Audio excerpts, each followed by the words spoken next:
Viacua, o coidado da auga. En Viacua temos claro o noso compromiso cos clientes e aspiramos a ser cada día máis próximos. Queremos seguir sendo fieis. A nosa responsabilidade é coidarte. Traballamos para progresar, progresamos para innovar. En Viacua innovamos cada día para darche o mellor servizo.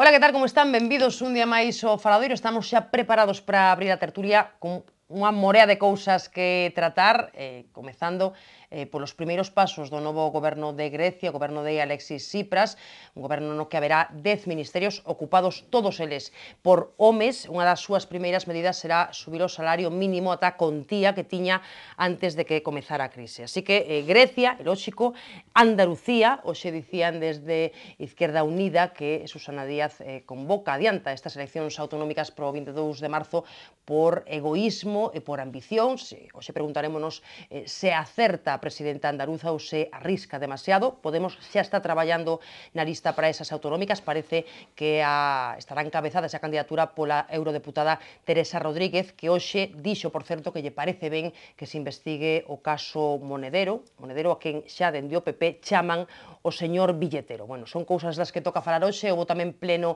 aquí no Parlamento de Galicia, comparecía o presidente da Xunta para explicar as medidas de impulso democrático que quere sacar adiante, 5 leis e 50 medidas adicionais que se van presentar no prazo de 50 días para que sexan aprobadas a súa idea antes de que remate o ano. Bueno, pues son algunhas das cuestións das que falaremos con Xaime Subiela, investigador social. Que tal, Xaime? Benvido. A xornalista María Méndez. Hola, María. Benvida.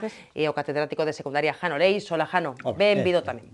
Bueno, pois non nos citaban na presentación, pero por suposto, en clave local, tocanos falar un día máis do xuizo polo roubo do Códice Calixtino, segunda semana do xuizo, quinta sesión desa vista oral. Hoxe testificaron varios policías e tamén dúas testemuñas que asistiron a ese rexistro no que se topou o Códice, e chegáballe, despois de tantas críticas por parte da defensa de Fernández Castiñeiras, chegáballe hoxe algún eloxio ao xuiz instructor, a Vázquez Taí, non? Dicía a muller que estivo nese rexistro que foi grazas a él a quen se atopou o Códice, que foi el o que lle insistiu aos policías en que buscaran nesa caixa, que foi precisamente onde estaba o libro. Bueno, non é, por facer un pouco, botar a vista atrás do que se dixo estes días nos xulgados de Fontiñas, non é a Igrexa que senta no banco dos acusados, pero sí chama a atención que parece que se constata ese descontrol que existía pois na contabilidade, non?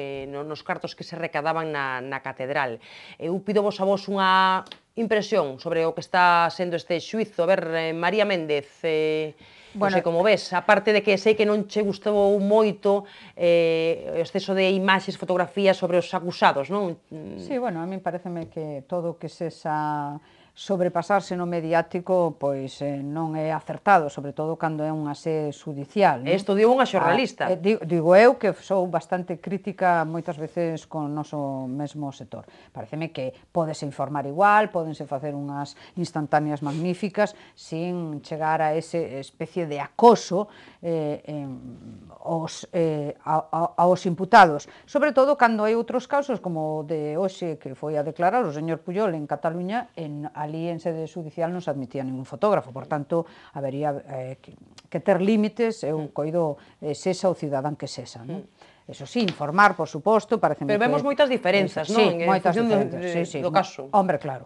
A min pareceme que aí o xuiz, que eu entendo que valore que se faga unha exposición pública mediática, que se fagan as correspondentes imaxes, pero tamén dentro de unha certa pauta, ou seja, pódense facer, pero sin ese, digamos, casi actitud acosante, non, cos acusados. Pero, bueno, de todos os xeitos, a mí o que me parece increíble da desaparición do Códice é o que ven aflorar nas contas da catedral, porque claro, se agora venense a decir que dende o ano 2000 este suposto señor estaba sustraendo cantidades, pois pareceme que moitísimo tempo sin ningún control, non? Entón, quero decir, onde queda a vontade, boa vontade de moitísimos feligreses, en fin, que deixan ali os seus pecunios para o mantemento da Iglesia ou para as obras da Iglesia. Creo que vai a ser unha lección e que xa me parece que están tomando algún tipo de medida para corrixir isto, non? Bueno, algún tipo e moitas medidas. Aparte, por suposto, da suposta fragilidade nas medidas de seguridade que existen nos tesouros da catedral, que, bueno, que parece que están tamén, que eran bastante postos en entredito, non? A ver, Jano e Xaime, seguides este caso, Jano, creo que sí, non? Eu, en primeiro lugar, quero louvar aquí o exercicio de autocrítica que acaba de facer María, porque eu creo que hai, de verdad que o digo, eu creo que hai, se hai dous colectivos que donde o exercicio de autocrítica non é moi habitual na prensa e na xudicatura. Logo, porque isto me parece... Bueno, María, nesta cuestión xa se ten pronunciado así algunha outra vez, sí, sí. E hai xente que o fai, e eu creo que se honra a profesión, precisamente. No, vamos a ver, eu aí coincido ca parte final de María, bueno, coincido con toda a análise que ven de facer, pero sobre todo ca parte final, porque eu creo que desde o punto de vista xurídico me parece que isto xa entrou un certa aburrimento, porque está identificado como quen di o autor dos feitos, veremoslo despois se sairá condenado ou non será condenado, pero en principio está identificado, polo tanto, a mí dá a sensación de que desde o punto de vista social o interese máis grande vai na dimensión, vamos chamar así, sociolóxica ou antropolóxica do problema, non? É dicir, primeiro, a propia psicoloxía do persoaxe, é dicir, quen é Manuel Castiñeira, é dicir, como se chega a este tipo de situacións, porque claro, o de roubar supostamente para logo vivir ostentosamente do que un rouba, pois é o natural e o lóxico, non? Entón, isto de roubar, sustraer para acumular, pois, bueno, unha especie de unha variante de síndrome de Dióxenes. E logo está a dimensión, vamos a decir, máis global, máis sociolóxica, máis antropolóxica, decir que o porqué, que pasa aquí, o que acaba de decir María, non? Que durante 10 anos se recoñeza de que se estaban sustraendo, porque non se está dicindo que durante 10 anos se estaba sustraendo, roubando o señor Castiñeira, estaban desaparecendo cartos. Estaban desaparecendo cartos. Un 10% estimaba onte un excontable da catedral, non? Entonces, a que se debe? Por que ese silencio? Porque isto non é unha cuestión de negligencia nin de desidia, Moito tempo para ir a investigar o que pasaba, claro. Algo estaba pasando aquí e isto creo que deixan entredito a moita xente no mundo alrededor do propio cabido catedralicio. Xaime, a túa reflexión. Sí, bueno, sobre o primeiro que apuntabas do encontro do códice, hai que recoñecelo, que non sea, ahora pasou moito tempo e ahora nos esquecemos deso, pero no seu momento eso era un valor preferente, o sea, a conservación do códice, o sea, encontralo e ser capaz, o sea, o gran temor que había era que se pudera desfacer ou incluso que se pudera vender de forma para... Deteriorado. Eso sí que é certo que foi un acerto, eu creo que, se conseguiu, o sea, se conseguiu que eso fose con tempo, pero tampouco con tanto tempo, porque era evidente que moitas vías estaban abertas en ese momento, non se sabía exactamente como podía ser. Bueno, é razonable eso que se fixo. Eu tamén me interesa máis como a Jano, digamos, a cuestión esta do que significa isto, porque eu sí que teño, me gustaría comentar dúas ordes de cousas. Unha, por unha parte, a cuestión de que isto dá pinta de que ten que ver con algo como unha punta dun iceberg, non? O sea,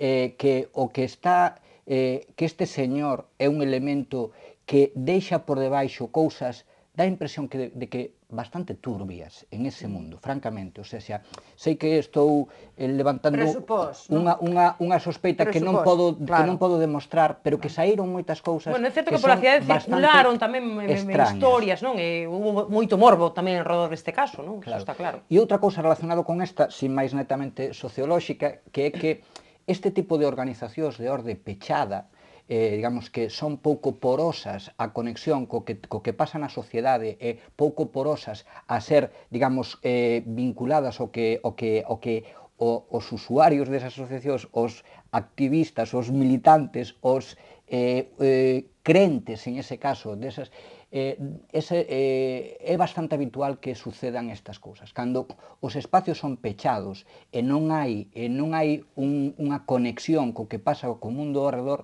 tampouco é tan extraño que sucedan estas cousas. Eso son digamos, leis sociais que se acaban, e eu creo que eso tamén é unha liña de crítica que non lle teño que facer eu, pero desde logo as persoas que son crentes e que participan como persoas tamén que poden ser críticas co seu credo, creo que deberían ter moito que decirlle á catedral. Bueno, a min pareceme que eso de adxetivalo como un espazo pechado, bueno, imos ver, Xaime, hai que recoñecer que hai moitísimos espazos abertos, empezando polos partidos políticos que tamén teñen, a veces, en fin, os seus máis e os seus menos contables. Pero estamos criticando todos os días, María, todos os días estamos criticando eso. Pero non podes entón otorgarlle ese calificativo de pechao, que é como oscuro, como alonxado, non, dos feligreses, da xente que realmente vive ese espazo, non? Non me parece que sea.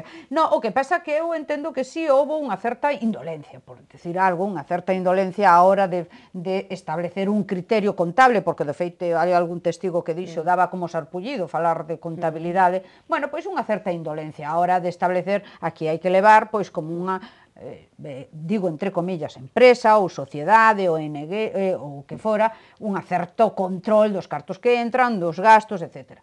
Pero eu achaco a indolencia, máis que poñerlle, otorgarlle calificativos, en fin, que son máis trascendentales como oscurantismo. O que quero dicir é que en espacios onde corre pouco aire é moito máis fácil que isto suceda. Pero por que dis que non corre aire? Por que dis que non corre o aire? Si corre o aire, home. Si correra o aire, o que pasa é que tamén hai que entender que a min pareceme que é unha estructura moi pequena, o que máis ou menos está aí xerarquizada na catedral, o que leva o día a día, entón, pois me parece que hai un elemento de confianza sobreañadido, non? É complexo poñerse a desconfiar hasta do electricista. Pois, pero a veces ocurren estas cousas, ocurren nas casas e nas empresas, non vai a ocurrir, pois, nunha institución. Se estuviéramos falando de esmolas pequenas, dun pequeno cepillo parroquial, pois ao mellor igual deixalo todo nesa categoría de indolencia podería ser asustado. Pero estamos falando de cantidades inxentes de cartos que, claro, se falamos do 10%, e ese 10% dá para que un señor se enriqueza de tal maneira, aquí estamos falando de cantidades importantísimas, e isto, e logo, cando moitas veces pois a propia Igrexa pois recaba impostos ou contribucións especiais dos crentes. Xa sei, non digo que o proceso este ben. A mí tampouco non creo que poida deixar satisfeito a ninguén que isto se resolva. Imos ver, estamos tamén falando dunha comunidade tan pequena como para decir, de pronto, botase de menos cartos e vamos a facer unha investigación en toda regla. Home, pois tampouco. O que entendo eu é que nas donacións é moi complicado estimar canto é exactamente o que a xente dá. Entón, quero dicir, estos son estimacións feitas, digamos, de forma un pouco intuitiva, porque entendo que ou con unha, digamos, sabendo que é o que se recaudan outras veces e facendo estimacións. Agora, claro, estamos falando de que a Igrexa recolle só na catedral 20 millóns de euros en esos anos, non? O sea, se o que estamos falando de 10% e el teña, é dicir que, vamos, estamos falando de moitos cartos, é dicir que... Bueno, pero eso que digo eu, había unha certa indolencia porque había sospeita de que desaparecían cartos, pero tamén pouco vas a iniciar un proceso de investigación serio, etc. A mellor o que tiñan que poner era outro control sobre os ingresos, o que se ingresaba, que non recollía, etc. A mí pareceme... Sí, a mí pareceme que houve bastante indolencia. E falamos de que a mellor había máis xente participando da historia. Quero decir, que aquí caben todas as posibilidades. Podemos facer unha novela negra tamén, podemos facer unha novela negra, pero a mí pareceme que o acontecer dos feitos pareceme que bastante... As imaxes dunha bolsa de plástico, as imaxes dunha bolsa de plástico, ali agochadas nun moble. Se este señor pode acceder a ello, pode acceder moitísimas. Bueno, haberá cousas que seguramente... Quero dicir, eu creo que nunca chegaremos a saber, non? Eu creo que definilo como indolencia me parece excesivamente suave. Excesivamente suave. Creo que aquí hai algo máis. E en todo caso, pois claro, hai unha auténtica irresponsabilidade por parte... É un pícaro que veía a posibilidade de, en fin, de facerse con cartos de forma máis fácil, porque, oye, tampouco se hai control, pois é unha forma moi accesible. Aquí falase de venganzas persoais, falase de moitas moitas cousas, porque o día o propio acusado fala de moitas Fálase cousas. de venganzas persoais. Fala o propio ex de Anda Catedral, fala de moitas cousas aquí, que aquí hai algo máis. Fálase de venganzas Non é personales somente cando entras, Sisar, non é Sisar pero unha cando cousa. entras no terreo do códice. Aí sí que parece No, que se aí- sospeita que hai cuestións persoais, Bueno, pero pois- no roubo, bueno, Veremos que vai saindo no xuizo e xa iremos comentando, pero haberá seguramente moitas cousas que non chegaremos a saber, non, en relación con este caso. Bueno, falamos de Grecia, se vos parece, porque tema do día, eu estou sorprendida ca rapidez con que xa se puso todo en marcha en Grecia, non? Xa mañá ten xa a súa primeira reunión o novo goberno de Alexis Tsipras, xa xuraban hoxe os seus cargos os ministros, todos homes, 10 ministros, fronte aos 18 ministerios que había na etapa anterior, case todos eles en gravata, alo menos os de Sirisa, non? Pois como fixo onte Tsipras, isto é anecdótico, non ten ninguna importancia, pero pido vos reflexión sobre un pouco, bueno, pois ese resultado electoral, as enquisas acertaron, non? Acertaron, bueno, os escenarios que se abren a partir de agora, non?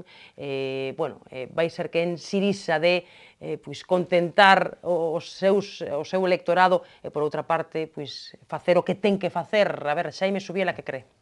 Bueno, eu creo que... Non o ten doado. Eu creo que é un momento de esperanza para moita xente, francamente. Eu creo que son os únicos que están dicindo algo distinto do que se estaba dicindo ata agora de como gobernar.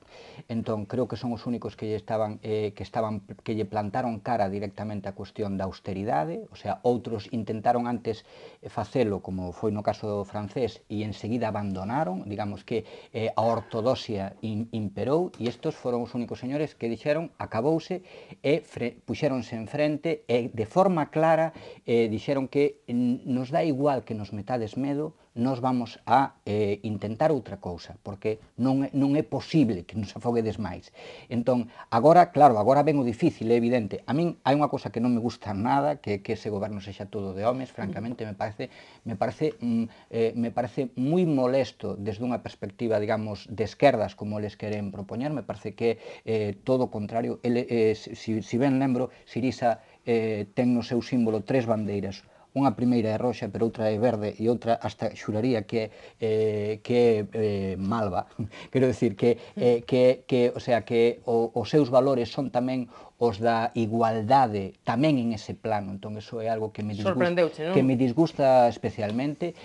Agora, logo o outro todo que está facendo me parece moi razonable, o sea, é agora moverse na clave da realpolitik, entón é evidente que teñen que pactar con alguén que teña posicións mínimamente equiparables, e o que sabíamos é que boa parte das forzas de esquerda que supostamente podían estar máis próximas a eles, unha era o Partido Comunista, que xa dixeron euro non, Unión Europea non, e digamos unha lógica de confrontación con eles desde había moito tempo, e logo por outra parte eran forzas políticas que estuveran colaborando na situación que nos trouxo aquí, é dicir, que estuveran colaborando co goberno de Nova Democracia. Entón, en ese sentido, é normal que non queiran pactar con moitas desas forzas que xustamente foron as que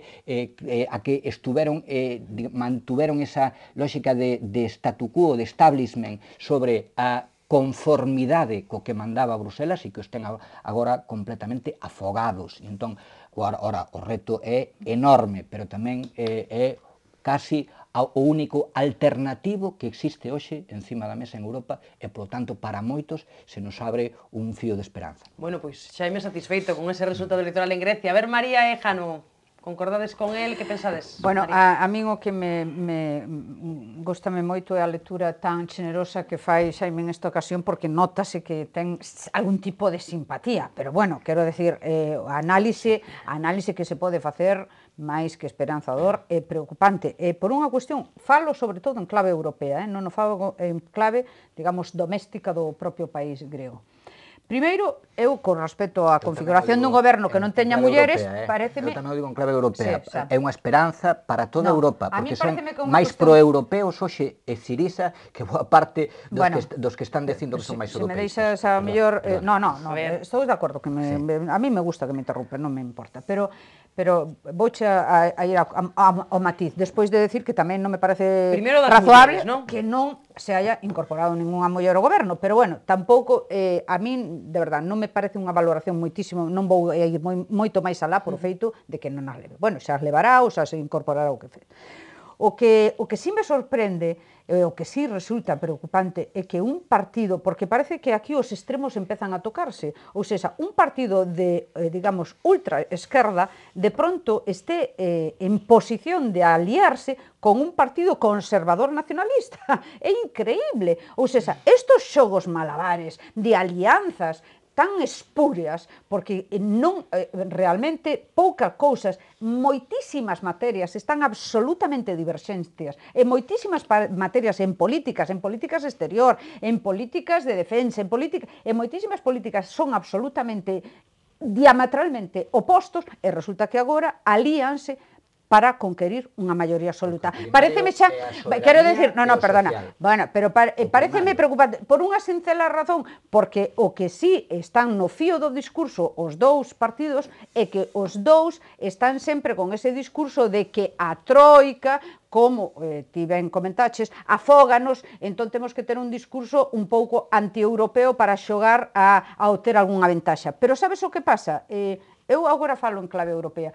Si Grecia realmente é capaz de impoñer ese criterio por o feito de decir votamos unha opción política de extrema esquerda e agora a negociación vamos a levarla nós, eso o que pode levar é a que moitísimos outros países que están en unhas condicións non iguales, nin similares, pero unhas condicións tamén de desventaxa con respecto ao que se debe o que se refire á débeda, poden aplicar o mismo argumentario. Por exemplo, España. Claro. Está claro. Pero imos ver, pero eu por eso digo que en clave europea a mí resulta moi preocupante. Por tanto, non me parece que se abra ningunha vía de esperanza. Me parece que vai a ser un tempo moi complexo e que vai a ter que facerse aí un auténtico, non sei, instrumentalizar dende Europa como van a manexar eso, porque os demais países tamén estamos a expectativas a ver do que pasa. Ti, Jano, preocupado ou esperanzado? A ver. Bueno, vamos a ver, esperanzado e preocupado. Preocupado porque non creo que isto acaba de empezar. Isto acaba de empezar. Bueno, vamos a ver. Bueno, hai algún dato con respecto ás eleccións gregas que a mí tamén me gustaría salientar porque pasa desapercibido e tampouco quere decir moita cousa, pero algo di. É dicir, é certo, hai quen se preocupa por ese auxe, entre comillas, que tampouco houve un crecemento sustancial da Mencer Dourado, non, da extrema dereita. Terceira forza. 6%, prácticamente casi o mesmo que tivo hai 2 anos. Ten representación importante, pero era a mesma que tiña. Pero hai outro dato que a mí me preocupa moito máis, que estas eleccións participou escasamente non chegou ao 60% da poboación. Isto para min é un dato moitísimo máis preocupante que o do voto obligatorio, supostamente, en Grecia. Un 60%, menos do 60%, é obligatorio. 58% da poboación foi a que votou.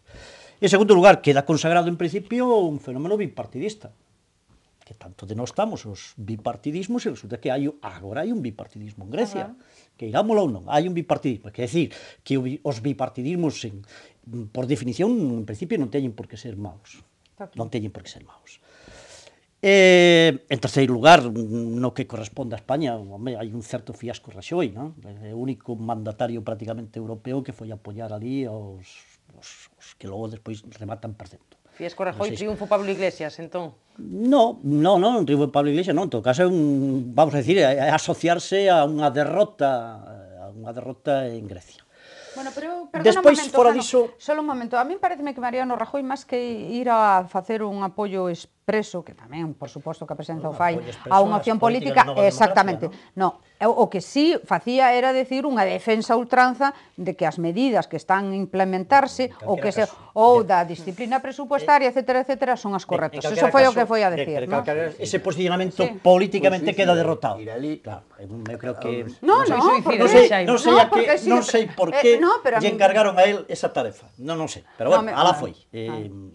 Tamén gustaríame isto salientalo. Fora diso, eu tamén saliento estes dous feitos que creo que os dous mencionaches, sobre todo, bueno, os dous, no caso do tema das mulleres, que a mí me parece un tema gravísimo para un partido progresista, un partido de esquerdas, eu non o definiría, non sería tan categórico ahora definirlo como un partido de extrema esquerda. No, Creo que un partido defines dunha eles, esquerda... perdona, defines elas, no. Defínese como Eles partido de defínense- esquerdas. Esquerda radical. Por Esquerda favor, radical. de esquerda Muy distinta. radical. Pero a palabra Eles definíronse radical- hasta a palabra agora radical de pode esquerda interpretarse tamén- radical.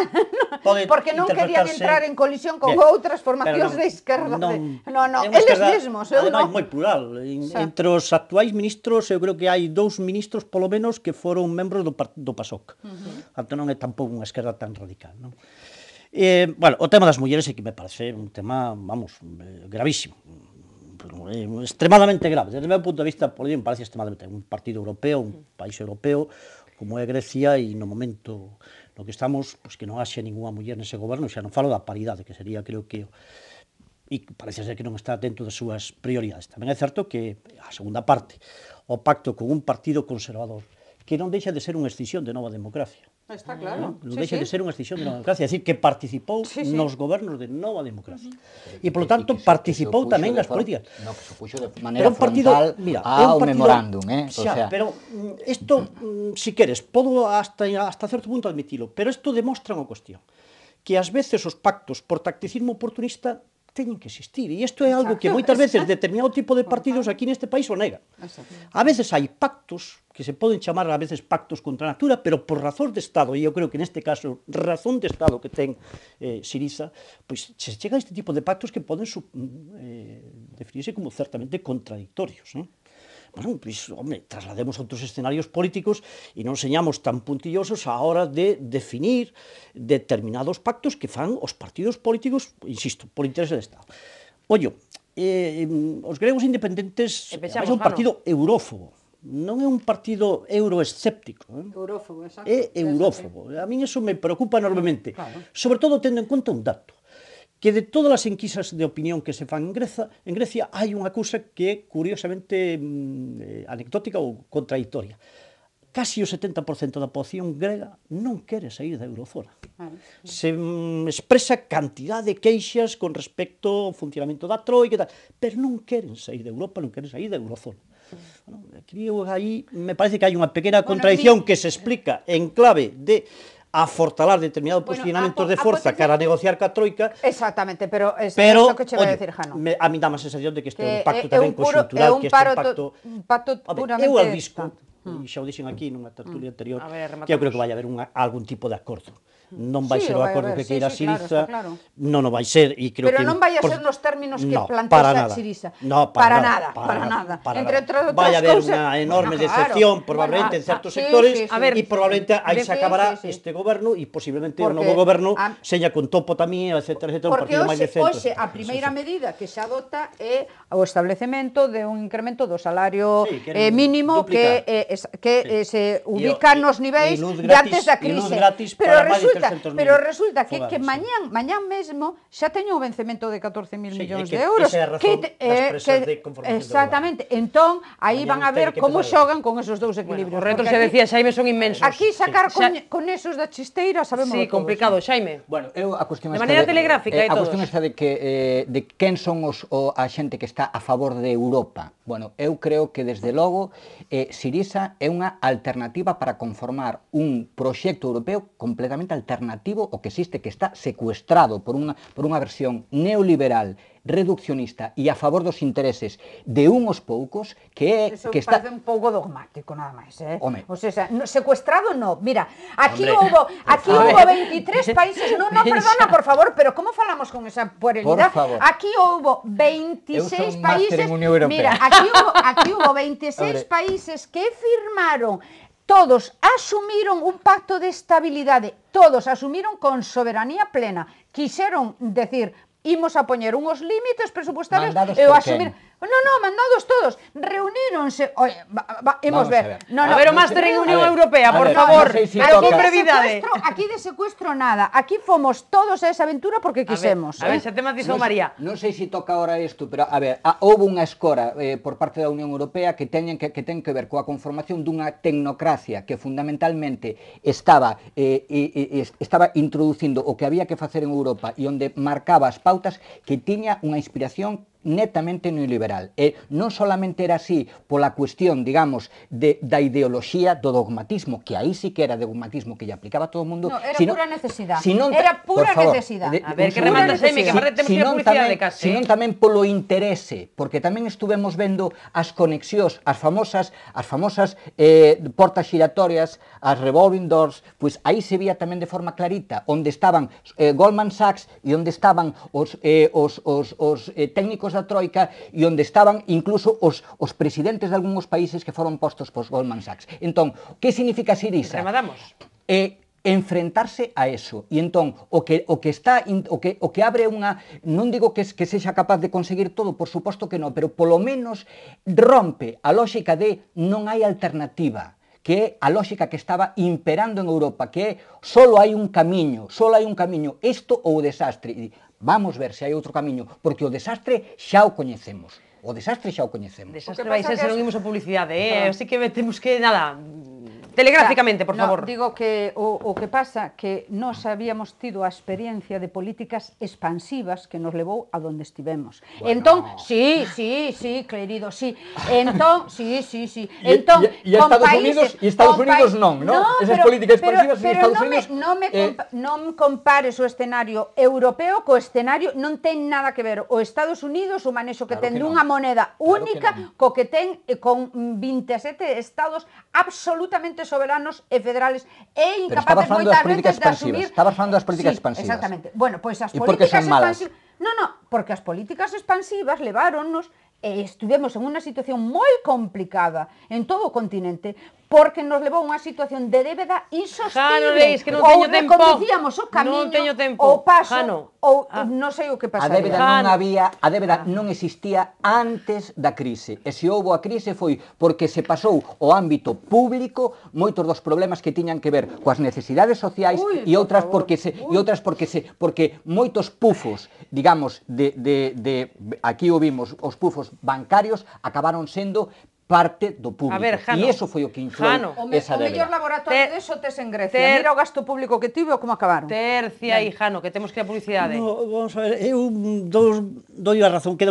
equidistante nos dois posicionamentos. No sentido seguinte, bueno, primeiro, creo que algo de razón ten Xaime e creo que algo de razón ten María. É dicir, a mí o que non me gusta ver isto en termos que darlle demasiado xogo, sobre todo, xa non os euroscépticos, non os eurófobos, de que parece que aquí os malos da película, neste caso concreto, frente ao pobo grego, que son os alemáns, os finlandeses, os tíos, vamos a ver, hai que recoñecer.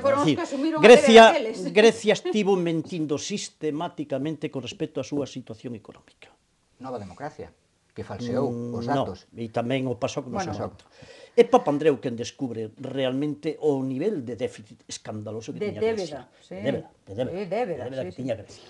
Bueno, por lo tanto, aí hai irresponsabilidades. Bueno, creo que unha das medidas que vai adoptar este goberno é nomear unha comisión precisamente para analizar as razóns de como se chega a este tipo de situación. É dicir, que os gregos, o pobo grego, os políticos gregos, teñen unha dose de responsabilidade importante no que aquí estivo pasar e no que pasou en Grecia. Non foi a Troika, non foi a Troika.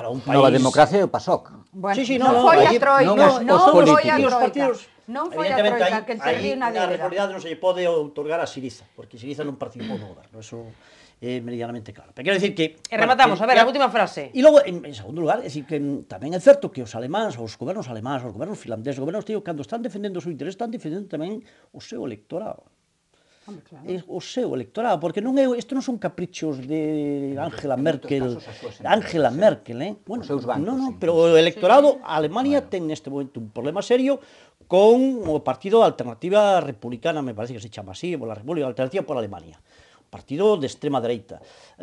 Outros partidos, en Francia está o problema do Frente Nacional. É dicir, hai uns problemas internos nos países que non lles vai permitir precisamente aos gregos determinados, a Siriza neste caso, xogos excesivos porque se pode contra eles mesmos nos seus propios países. Ímolo ir vendo. Un tema complexo, delicado, que saberemos a ver como se resolve, que eu creo que terminarán empates. E irémolo comentando na mesa. Está moi interesante, pero seguimos na publicidade, facemos pequeniño descanso, a volta xa en antena, falamos de Susana Díaz, outra das protagonistas da semana, así que quedanos pouquiño tempo, pero bueno, dela hai que falar hoxe, obrigado. Así que pequeniño descanso, volvemos de contado.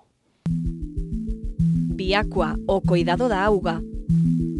En Viacua temos claro o noso compromiso cos clientes e aspiramos a ser cada día máis próximos. Queremos seguir sendo fieis. A nosa responsabilidade é coidarte. Traballamos para progresar, progresamos para innovar. En Viacua innovamos cada día para darche o mellor servizo.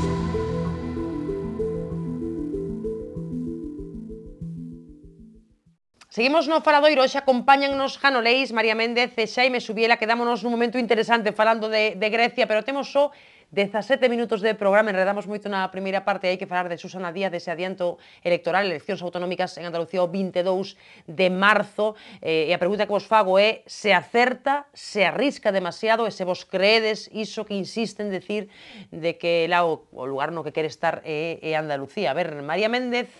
Bueno, a mí pareceme que todos os movimentos que leva feito a presidenta de Andalucía son puramente, digamos, a un moi cortiño plazo, moi cortiño plazo. Ela está medindo permanentemente, digamos, revalidar ou facer un pouco máis lexítima a súa posición como presidenta e supoño que xa dende aí facer a lanzadeira para o Goberno Nacional, que eu aposto que realmente é o que quere despois de todo.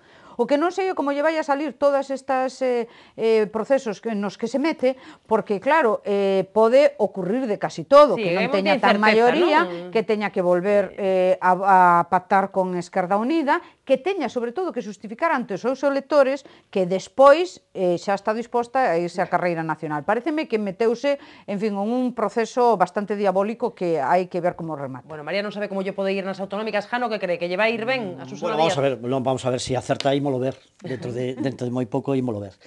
Hombre, eu non son tan, non teño unha perspectiva tan taimada como ten a concepción tan taimada como ten María de Susana Díaz neste caso. Bueno, porque o afecto tamén move as consideracións. No, vamos a ver. Eu creo que... A ti o modelo de Andalucía tampouco é que che guste moito, non Jano. Me gusta, vamos a ver, a mí non me gusta un modelo andaluz para un modelo de desenvolvemento deste país. Claro. Un modelo de país onde está no 30 e tantos % de desemprego, como comprendedes, non pode ser un modelo para modernizar este país. Pois ela precisamente presume de non facer ninguna política de axuste e, sin embargo, ter o mesmo.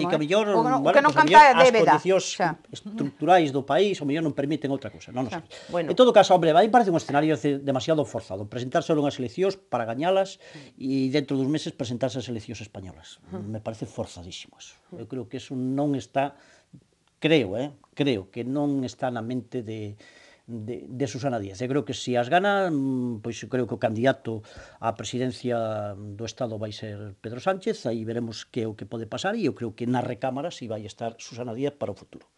Eu creo que esas son as perspectivas. Pero que non vai tocar de momento. Que non vai tocar de momento. E en todo caso, hombre, eu creo que si é certo que hai un problema serio dentro de Izquierda Unida, cos novos cambios que hai en Izquierda Unida, coa preocupación que ten Izquierda Unida con respecto a Podemos e que, bueno, tamén isto necesita unha certa clarificación nese espazo para ver un pouco que é o que se pode facer cara ao futuro. Por tanto, desde ese punto de vista, me parece que... A única clarificación que necesitaba neste caso é a señora Susana Díaz. Ela necesita gañar unha elección, porque ela non é presidenta, non foi elexida. E por eso se somete a unhas eleccións 2 anos antes do tempo establecido. Bueno, isto é de locos, se somete nun momento, vamos a recoñecer o momento favorable posiblemente as expectativas do Partido Socialista en Andalucía e dela, pero tamén non é menos certo, home, todos sabemos que aí Alberto Garzón ameazou con que determinado tipo de decisións iban someter pois a consideración asamblearia, etc. Despois dixo que non, entón xa non había inestabilidade. Eso non é a excusa. Vendo o panorama político español, si é certo que hai unhas convulsións internas en Izquierda Unida moi importantes,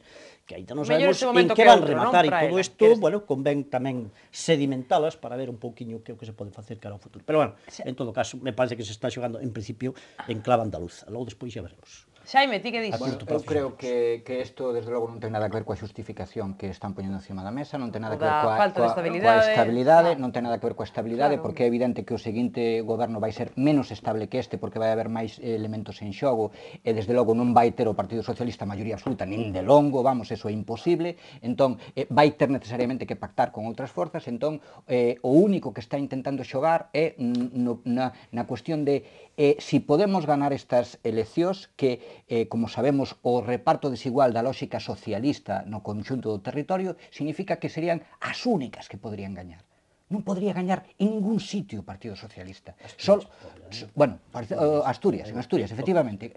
Asturias, ollo, que Asturias Podemos ten unha forza enorme, Podemos, unha forza enorme. Olliño, é posible que Andalucía sexan as únicas que poda ganar. Entón, digamos, en esa lógica estrictamente de interés partidario, se pode comprender de que, bueno, ahora nos allana un pouco o camiño de cara a nun escenario onde parecía que as eleccións primeiro municipais e autonómicas, despois as catalanas que distorsionaban tamén e que apoñen en outro escenario de xogo que non lle gustaba ao Partido Socialista, que en ese que podría ser como un primeiro paso que favorece o conxunto do resto, e o Partido Socialista está nunha situación moi débil, o sea, antes estábamos falando de Grecia, vamos a ver, o PASOK, España non é Grecia, o PASOK non é o Partido Socialista, sí, todo eso. O partido como se chamaba, o movimento panelémnico, socialista panelémnico,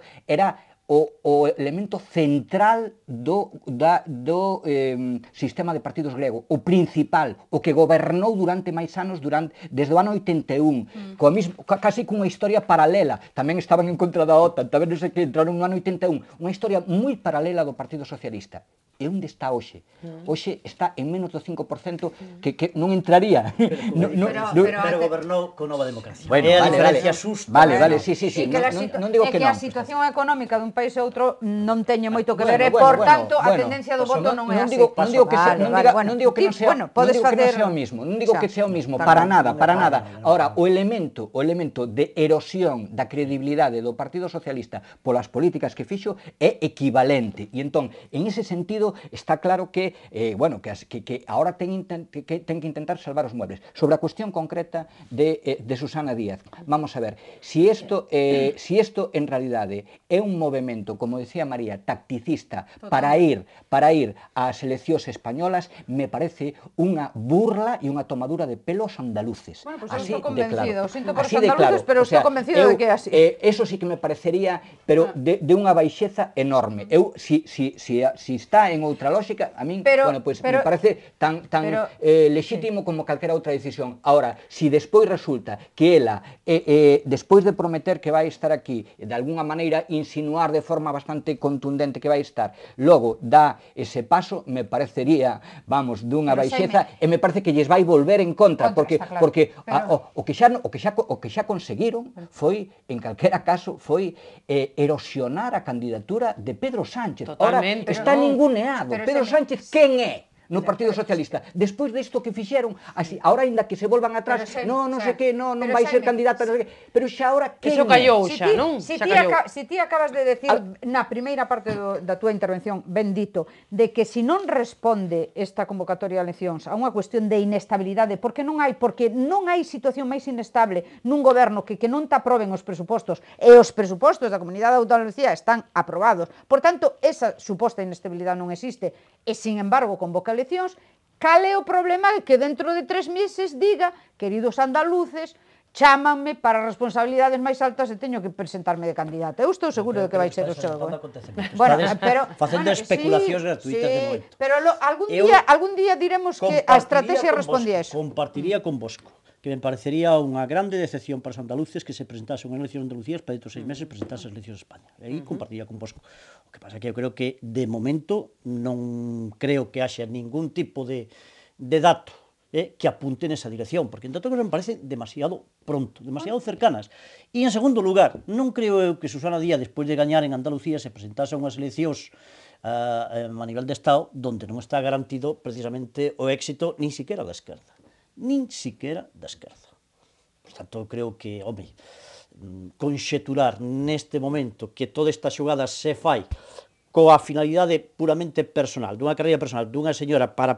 A mí me parece que iso é... Tes algunha dúbida que lle motiva a carreira personal? De túa súa carreira, eu creo que se me decides, do que se trata é de aproveitar un momento propicio para o Partido Socialista en Andalucía e consolidar o Partido Socialista en Andalucía, que é fundamental para evitar precisamente o desmoronamento tipo PASOK en España, porque sempre haberá un bastión no que o Partido Socialista asentarse para, polo menos, como dicía onte, que eu comparto a súa análise, Carlos Malo de Molina decía onte no Diario El Mundo, decía, o Partido Socialista, a súa gran preocupación é manterse de momento coa primeira forza política da esquerda. Eu creo que ese é o primeiro objetivo do Partido Socialista, manterse con primeira forza política da esquerda. O risco do Partido Socialista é pasar a ser a segunda forza da esquerda, porque dai a desaparición. Está nada claro. Eso é aí é onde está. E eu creo que isto garantiza. Eu creo que isto garantiza. Si en Andalucía se gana, e se gana de maneira folgada, eu creo que garantiza de que o Partido Socialista non vai pasar por un proceso PASOK. Outra cousa é que hai un proceso de erosionamento que eu comparto contigo, e hoxe mesmo hai un artigo de Iñaki Urquizo no País, tamén moi interesante, sobre cales son as dúbidas que xenera a socialdemocracia en xeral e o Partido Socialista, que eu comparto plenamente, efectivamente hai dúbidas, non somos capaces, máis que de políticas feitas, que aí é onde o PASOK sí que se lle pode imputar políticas realizadas, pois estuvo nun goberno coa dereita, o Partido Socialista fixo algunhas cousas que fixo, pero eu creo que hoxe, máis que todo eso de la herencia de Zapatero creo que xa está incluso esquecido.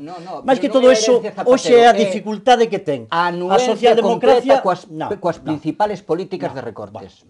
Eu creo que eso forma parte do discurso de determinada esquerda deste país, de decir aquello de PSOE e PP a mesma mierda é, e non é. É o que fixo distinto, pregunta. Que fixo distinto o Partido Socialista do último ano que fixo distinto? Eu creo que hai planteamentos distintos, igual que cando ahora se fala de Valls en Francia. Home, pois mira, Valls en Francia ten que facer toda unha política de axustes, pero non tocou a sanidade.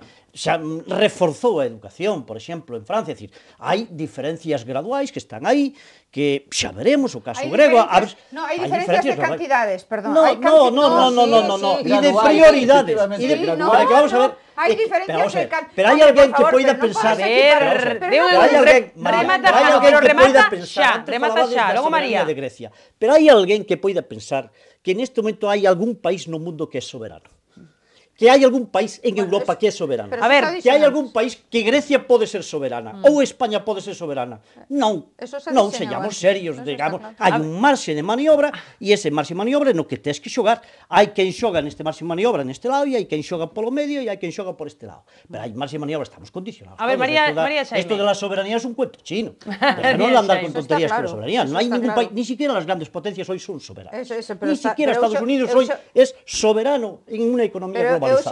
Moito menos Grecia, que non é nada en Europa, e moito menos España, que é bastante máis que Grecia, pero tampouco é moito, excesivamente moito. Pero eu xa dixen ao principio. Hai prioridades, se fan recortes, se fan axustes, que hai que facer, lóxicamente que hai que facer, pero claro, non se afecta a sanidade, non se afecta a educación como se fixo en España, en Francia non se falla. A ver, María Xaime. Non se falla, ao revés, incrementas as plantillas de profesores, incrementas os orzamentos, e se reduce onde hai que reducir. Por exemplo, a administración pública. Aquí en España ainda non se fixo, a administración local en Francia, aquí non se fixo.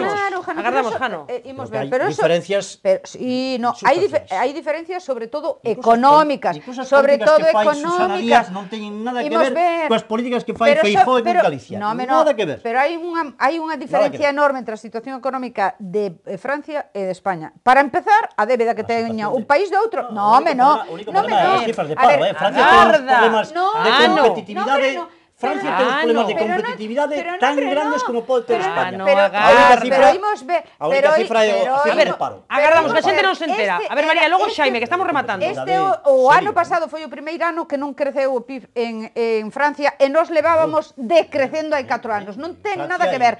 O nivel de paro non ten nada que ver. O nivel de que o axuste, o volumen económico que fixo Francia, que é de 50.000 millóns, o que se propuxo para facer, coidadiño, Aínda non... E Francia ten unha sociedade moito máis resistente a ese tipo de cambios que ten España. Aínda non se aplicou a totalidade dese programa de recortes. E coidado que verán máis, coidado que verán máis. E a mellor teñen que tocar ámbitos tan sagrados como ti dices, educación e sanidade, que por outra parte non me parece que sea. Deixa de que fale Xaime. Incrementaron os orzamentos en materia educativa, incrementaron as plantillas de profesores, son Francia. De momento, bendito. A ver, Xaime Subiela. Eu son unha persona moi respetuosa con todo o que ten que ver coa tradición socialista, con toda a militancia socialista e con todo o que significa esa tradición. Ahora, eu o único que digo é que as últimas derivas da socialdemocracia en xeral en Europa foron de asumir ou as directrices claramente neoliberais que foron pactadas a nivel de Unión Europea, eu son un europeísta convencido, moi convencido, pero xustamente eso o que nos levaron é a que moita xente que creía na igualdade e que creía no estado do benestar dixera, se tú crees na igualdade e no estado do benestar, non podes creer en estos señores, porque te deixaron tirado unha vez, dúas veces, tres veces, agora non. O estado de benestar non se foi a pique porque houbera unhos señores que estaban empeñados en que se fora a pico. Se foi a pique porque houve unha crise económica. Ou te esqueceste deso? Ti te esqueces que Europa acaba de pasar a crise económica máis importante dende os anos 20. Pero, por favor, parece que houve unhos señores que sacaron o latigazo e dixeron rematou o estado de benestar. Pero que falades? Pero de que falades? En Alemania. A ver, non faledes, a económica foi provocada por un sistema e por unhas políticas impulsadas por determinados gobernantes de desregulación dos mercados, etc., que trouxo esas consecuencias. Son decisións políticas adoptadas descontrol absoluto dos poderes financeiros, etc. Pero o estado de benestar, o que si é certo, que o estado de benestar hai que adaptalo ás novas circunstancias. A ver, Iso é o que hai que facer, o reaxuste do estado de benestar. O estado de benestar é unha entelequia que nos montamos en Europa e que o que hai que pensar que o estado de benestar existe mentras se poida pagar. Xaime Subiela. Haberá que reaxustalo ás novas circunstancias económicas. A ver, Xaime, pero agardade, María, non un concepto volátil que existe. Hai que reaxustalo, pero non hai que volalo. Vou ter que pechar os micros. A ver, Xaime, que estamos pechando. Ninguén tratou de volar. A ver, Xaime. Hai que darlle a razón a María. Europa significa o 50% do gasto social do mundo. E como María parece que prefire os modelos sociais de Zimbabue ou de Indonesia que os europeos, pois me parece moi ben. Ahora, os que preferimos que haxa unha cobertura social e que haxa unha igualdade e que apostamos por eso como un modelo de convivencia e que vinculamos eso a democracia e que vinculamos eso a democracia. O que che digo é que todo eso ten un custe. Un custe que hai que financiar. E se non hai cartos non se pode beneficiar. Por ti que máis queiras, pois ter 25 aeroportos, se non os podes financiar non hai posibilidade, meu fillo. O por ti, ou porque máis queiras un centro escolar preto da tua casa, se non hai cartos non se pode financiar. En Noruega, en Dinamarca pódese financiar igual que aquí. Que diferencia hai? Que nós somos un país que somos debedor e eles son os países que son acreedores. E o gran problema que está vendo agora é entre países do sur que son debedores e os países do norte que son acreedores. E iso hai que resolvelo con alternativas do tipo eu de todos os xeitos, Xaime, hai unha cosilla, os modelos que de referencia, incluso os Podemos son modelos creados do Estado de Benestar creados polos partidos socialdemócratas. Claro, sí. Polos partidos socialdemócratas escandinavos. Estivo francamente interesante, non nos chegou a nada o tempo, quedaronnos moitos temas por comentar, pero estivo moi ben, así que nada, grazas aos tres, fixestes o que pudestes, pero había moito que dicir. Bueno, grazas a Xaime, a Jano e a María, vexemos noutra ocasión, e os tres funcionades ben tamén, así que podemos repetir tamén o grupo.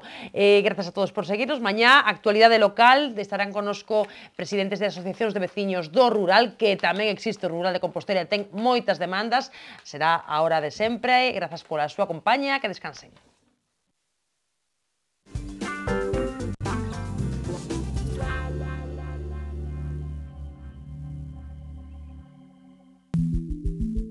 Viacua, o coidado da auga.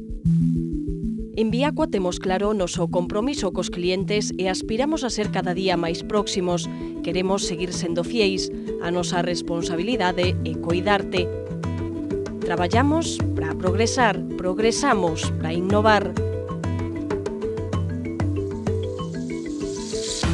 En Viacua innovamos cada día para darche o mellor servizo.